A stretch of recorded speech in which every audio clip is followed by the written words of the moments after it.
Hi friends, Jesus pharma നോട്ട്സിലേക്ക് സ്വാഗതം. നമുക്കിത് antiseptics എന്താണെന്ന് നോക്കാം. ആൻറ്റിസെപ്റ്റിക്സ് ഒക്കെ നമ്മൾ ഒത്തിരി ഉപയോഗിക്കുന്നതാണ് അല്ലേ. അപ്പോൾ ആൻറ്റിസെപ്റ്റിക്സിൻ്റെ ഡെഫിനേഷൻ നോക്കാം. Antiseptics are chemical compound which prevent the sepsis of wounds by inhibiting the action of microorganism either by stopping their reproduction or by killing them.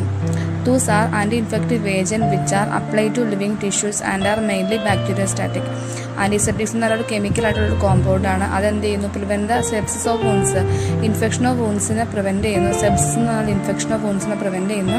അതെങ്ങനെയാണ് പ്രിവെൻറ്റ് ചെയ്യുന്നത്? Inhibiting the action of micro ഓർഗാനിസത്തിൻ്റെ ആക്ഷനെ inhibit ചെയ്തുകൊണ്ട്, അതേപോലെ റീപ്രൊഡക്ഷനെ stop ചെയ്തുകൊണ്ടും അതേപോലെ kill ചെയ്തുകൊണ്ടുമാണ് അത് act ചെയ്യുന്നത്.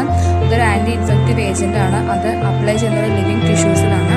ഇത് മെയിൻലി ബാക്ടീരിയോസ്റ്റാറ്റിക് ആണ്. ബാക്ടീരിയോസ്റ്റാറ്റിക് എന്ന് പറഞ്ഞാൽ ഗ്രോത്തിനെ പ്രിവെൻറ്റ് ചെയ്യുന്നതാണ് ബാക്ടീരിയോസ്റ്റാറ്റിക്കിൻ്റെ അർത്ഥം.